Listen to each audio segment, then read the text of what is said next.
9:39 a.m. A man carrying a bag walked out of a grocery store and got into a car parked on the side of the road. The car. There was a person waiting for him. It was 80-year-old Edna Santos. Then the car quickly left. 4 hours later, the car returned to the same place, but this time the person sitting in the driver's seat was not Edna, but the man. She had picked him up, went to his car, and parked right next to his sister's car. He pulled something out of her car and put it in his car. It was quite difficult to determine exactly what it was. But after analyzing each frame, police realized it could be Edna's body, because the blonde hair was unmistakable. That was the last moment. We all saw Edna, because the man who got into that car was Daniel Prince, a man who had been sentenced to N years in prison for kidnapping women. However, when going deeper into the investigation, the American police encountered countless difficulties and really used myself against the savagery of this devil in human form. Around 9 a.m. on August 27th, 80-year-old Edna Satz left her home to visit a friend a few hours later. 9/11. Got a very disturbing phone. Call Greenview Police here. What is your emergency? There is a friend who was supposed to be with my mom today. Name is Edna SOS and she never came here. Normally she never comes late, so I think something is wrong. This phone. Call was just the start of a mysterious chain of events after that. The police showed up at Edna SOS yard to check. After receiving the call, no one was home. No signs of forced entry, and Edna was nowhere to be found. When the police questioned Edna's son, Marshall, he said her $50.00 jewelry box was gone, and more importantly, her car also missing. If the police can track the car, maybe they will have more clues about Edna's location. Maybe they will know her last location immediately. The police organized a large investigation to search for the Japanese car. 6 days later, they found the car, abandoned in the parking lot of a motel for drivers. The worrying thing is Edna's house is nearby, and she also did not need to stay at the hotel according to the motel manager. No one booked a room using Edna's name. So to be able to investigate this mysterious disappearance, the police decided to trace Edna, using all the security cameras around her house. 9:30 a.m. 8 security camera detected Edna leaving the house and driving to a local grocery store called Food Locked. Minutes later, she arrived to pick someone up.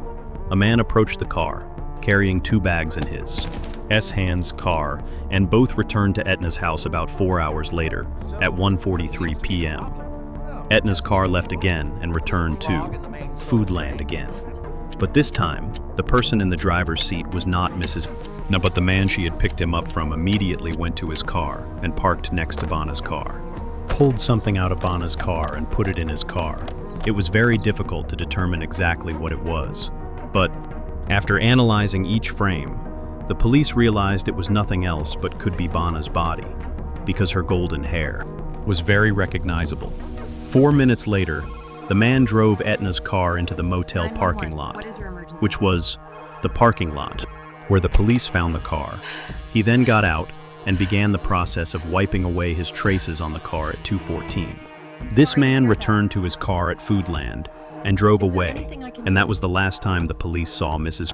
Edna. On the camera frames, the man who was picked up by the ghost Edna is also the most important clue in the investigation. This is also the man in the frame, but because the image is not clear and the distance between him and all the cameras is quite far, it is very difficult for the inspectors to recognize him. Exactly who is the character? The case could have reached a dead end, but at that moment, the police realized that when he walked out of the store, he was carrying 2 bags of things, which means he had paid for the items at the store. This was also a breakthrough in the investigation. The police immediately began to collect the store's security cameras, and shortly after, they recognized the identity of the suspect. It was Daniel Prince, a man who had been arrested in federal prison for kidnapping in 1997. Daniel was responsible for the disappearance of a woman in Michigan. He had her chained by the wrist, and it was really lucky that the victim was able to escape before he could kill her. What have I done? He was sentenced to a maximum of 30 years in prison. For this case was pardoned and released from prison in the year, but the worst scenario has not happened yet after. Being released from prison, he started working as a maid for the elderly, lonely. The investigation team has locked the target and started investigating the subject. They have identified the kidnapper, and he may still have Etna alive. They must act quickly, before this glimmer of hope is extinguished, even though Daniel has a criminal past. The police still do not have enough evidence to hold him responsible for this kidnapping. However, they have determined the cause of the case may be related to the Jeep of the police have a warrant to arrest Daniel and investigate his assets, and they were quickly dispatched to his house to directly arrest the suspect. I am fully cooperating, but I will not react, so just calm down. Stand up. I will fully cooperate. Even though an entire team of armed elite soldiers was present at the suspect's house, he seemed very calm, as if he had had a script in mind to help him get out of jail as soon as he was brought to the interrogation room. The two inspectors were very friendly to him. This tactic helps the suspect feel comfortable during the interrogation. They don't want him to know about the information. They have collected through the security cameras. So what do you do now? I do many jobs. I repair home appliances. I also have a bunch of regular customers. So why did you go from Boston, North Carolina, all the way down to Michigan? Or Wisconsin? Actually, I'm from Eastern Michigan, but I was in Michigan prison for a while, and when my sentence was reduced, I was sent to the west of the state. So what did you do to be in jail? I was in jail for kidnapping. I served 13.5 years for that crime. 1.5 years for forging vehicle registration. I'll tell you guys, when they don't know how to keep me in jail, they will have to come up with lame excuses like forging vehicle registration. For example, as for the kidnapping, I did too many things as crazy that I shouldn't have done. I should not have kidnapped anyone. But I got involved in such terrible things. What is terrible? That's all that nonsense. Don't try to fool us. I understand. I'm sitting in an interrogation room with 2 police inspectors. I won't try to fool you. I've been through this several times. I just want to say I've paid the price and I've changed. Now, I haven't caused any trouble since I was released. I'm happy for you, especially after what you've been through. After being released from prison, many people continue to make the same mistakes they did, even though they were once criminals, but that doesn't mean for sure he was involved in the disappearance of the victim Edna. But through investigation MH, clues from his father said the opposite. Daniel was not at all like the image of a hard-working, reformed prisoner that he was trying to build. Let me tell you about the incident that happened on August 27th, 2021. What day was it? Friday the 27th? About 2 weeks ago? Do you remember where you went? I don't remember. Exactly where do you think you went? I usually wander around. I usually go to Charlotte for walks. I also often go down to South Carolina. Where were you when you came to work in South Carolina? I went to the Shard V Motel, but I don't know if it was Thursday or Friday, but I know I went there the week you mentioned. Yeah, but I don't remember exactly what day it was. Oh no, but I don't think it was Thursday or Friday. What work were you doing in South Carolina? Actually, this wasn't for work. There was a woman who talked to me a few times. I even went to her house a couple of times we were friends. So this woman had a lot of problems, and most of them were from her daughter. She called me and said she wanted me to come to her house. She said she needed to borrow money from me because her daughter was in the hot closet one time, else she asked me to borrow money because she wanted to hire a private detective. Because she was having some problems with her son-in-law. She often told me stories like that. We were also good friends. So how did you first meet this woman? Many years ago, a friend connected us. Right now, the inspector is investigating his movements and is slowly making Daniel reveal himself. When this inspector shows him the clues they found him, he will still continue to deny the crime and not turn himself in. Even though the evidence is quite clear, do you have anything to defend yourself? This is not you on August 27th. No, this is the Forest Rest Stop parking lot of Food Lion store. No, I don't think this is me. Where is it? And here it is. Yes, it is me. Where is it? Food Lion, August 27th, 2021. 9:23 a.m. Do you remember anything yet? Yes. I did go to Food Lion, so, after buying things. Did you? Where are we? Going. She wants me to come over and fix some things. She picks me up at Food Lion. She wants me to come with her, because she's going to have a meeting with some other men to discuss the matter. Private detective, tell us more about that day she wants me to come with her because she's quite scared and doesn't trust the other guy. She also knows that I served in the army, so she asked me if she could spend some time with me. She's scared that this guy will trick her into going to a different meeting place than the one they originally agreed on, where he said, let's meet in the hotel lobby. Anna told me at that time, let's drive out there first to see if there's really anyone there. So I went ahead and things started to get more complicated. Not only is he trying to deflect the police's suspicions from him, but he's also directing that suspicion towards another person, specifically the private detective that the guy wants to meet. Private investigator before the day Mana was reported missing, even though she said she didn't feel comfortable seeing him alone. The investigation team saw all of Daniel's actions through the security cameras in the area. What car was he driving? I was driving a blue car. Was that your wife's car or yours? My wife's car. So you and Edna were driving down 25th Street together. Huh? Probably because this is Sna's car, and it left the house at 1:45 p.m. on the 27th, so you were with Sna, right? Probably. Here's another angle. If you need a better look, this is a picture of you parking in the parking lot of this motel. This is when you came back here, and this is when you got out of the car.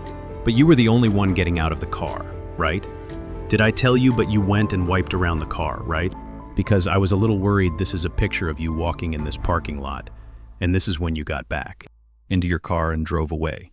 Now she is. Stay with me. I know. I know you're a good person. I really believe that. All the things you did were probably just accidents, and you really didn't want those things to happen, right, Daniel?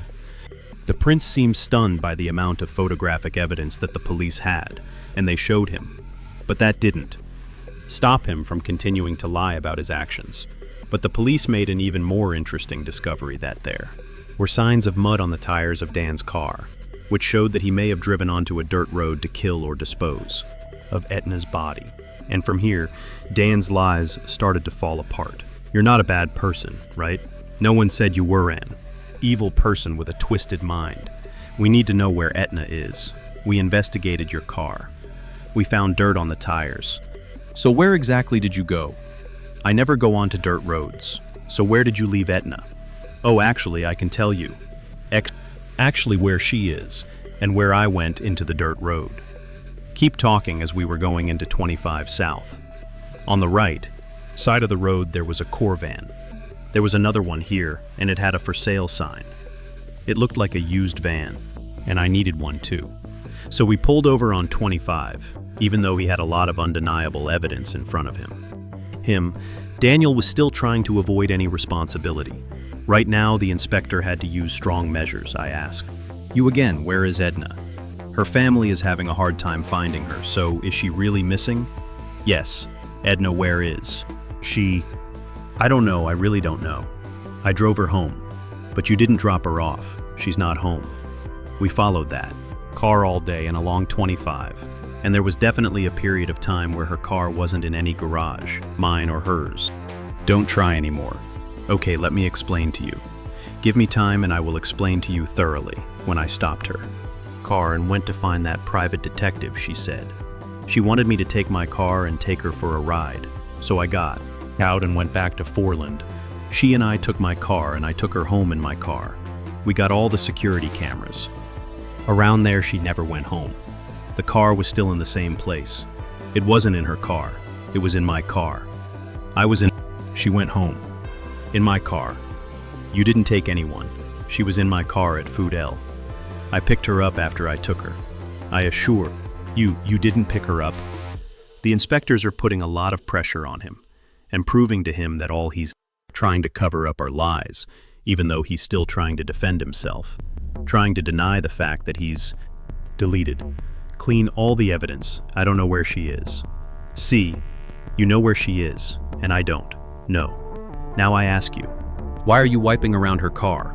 You say you're worried. Then what are you worried about? The only thing I did was I got in and out of her car many times, and there's no way I'm leaving this car here, because there are other people who are after her. Dan again tries to shift suspicion to someone else by saying that Mrs. Edna is having trouble with some people, but it seems he underestimated the professionalism of these guys. So who do you think could be after her? The man in the truck. She says she doesn't trust him. The private detective. Yeah, she says she hired a detective. We already took a statement from him. He's worked with her before. And the son-in-law. We also took a statement from him. He doesn't know anything about the whereabouts of Bana, because he never saw her. I told you she hired another private investigator. I'm sure you're recording all your statements. Don't make any sense. You were the last person in the car you cleaned that belonged to a missing woman. That doesn't make sense. The detective succeeded in getting him to admit that he was with Na on August 27th, 2021, which was the day the victim disappeared. Daniel Prince confessed that he was helping Mrs.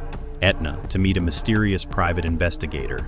The investigation team knew that this was just his last attempt to prevent the police from paying attention to him. He insisted that it was him who brought Etna home safely. But the police determined that it was him who was the last person to see Mrs. Etna alive. Through this interrogation, they determined that it was him who was the suspect. When the inspectors searched Daniel's house, they found a lot of automatic weapons. Because he has a criminal record, he jumped out and is not legally allowed to own any kind of weapon. This could get him prosecuted by the federal prison and could get him another prison sentence while Daniel is in custody. At the police station, the investigation team continues to search for other traces in his house. And they found one of the most important clues in this case is a yogurt box. This is the yogurt box that he bought at Food Lion right before Ethan disappeared. More importantly, in that yogurt box, there are many types of drugs. The drugs that can paralyze the human nervous system. When they are mixed together, when these chemical reactions happen, at the same time the nervous system will gradually slow down. And this is exactly what happened when Edna sat in the car with Dan after the poison had seeped deep into her body. There was no other way she could fight it off, and she was just waiting to be killed by the killer. This cold-blooded AT. This time he realized that he had no way to deny his crime. He was released, and not long after was invited back to the interrogation room. At this time he confessed to his crimes, including 3 more victims, including Mrs. L. Goodman, Dolores S., and Nancy R., Mrs. Dolores' daughter. Mrs. Dolores S. was the first victim.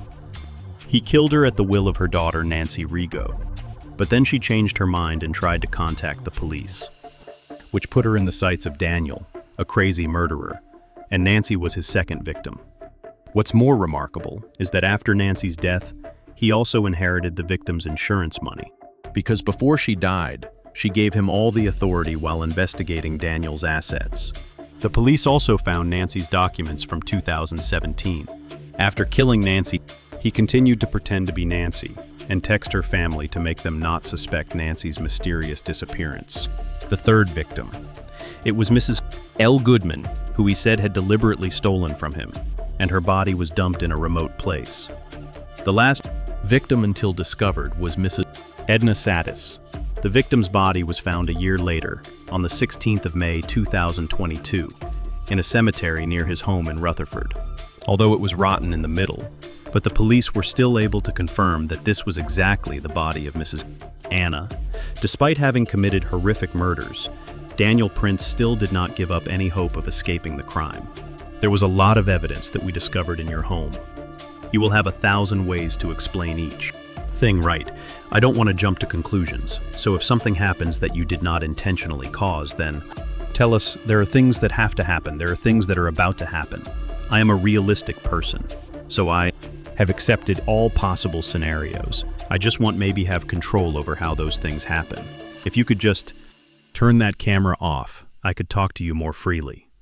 Once the camera was turned off, he continued to try to turn the story in the direction he wanted. Daniel Prince made a deal with the authorities that he would tell them where he buried Edna Satus's body in exchange for the case being taken to federal court. Because the living conditions in the federal prison were better, he also made a deal that he would not be sentenced to death, but to life in prison. But he probably thought the detectives were naive enough to listen to him and turn the camera off, but he had no way of knowing that all of his statements were being recorded, even though the camera was turned off. And here is the cold and terrifying confession of the cold-blooded killer. Okay, let's start like this. There's someone I'm very close to, someone who wants to get their family out the pain they are suffering, is the first victim after making those demands. That person gradually feels guilty and decides to turn himself in. That is the second victim. There is a third victim, but I am not the one who directly harmed her. I know that this person will receive Social Security for the rest of his life. So I just got the body stamped so I can continue to use the victim's card. Can you, while you are dealing with all this, please tell us about the location of the table? I have a deal. Like this, I will keep my mouth shut if my case is not tried in federal court. Daniel Prince was eventually sentenced to life in prison without parole in federal prison after a series of crimes he committed against his victims. A Daniel Prince who was willing to kidnap a woman in 1997, but was sentenced to 30 years in prison and then was pardoned, is really incomprehensible. Let's just imagine if the law had not released this monster in 2009. These women would probably still be alive and well until now. Is a life sentence for a man who has heartlessly taken the lives of so many women worthy? What do you think? Please state your opinion. Don't forget to like, share, and subscribe to the channel so you don't miss interesting videos of American police cameras in the future. For now, goodbye and see you again.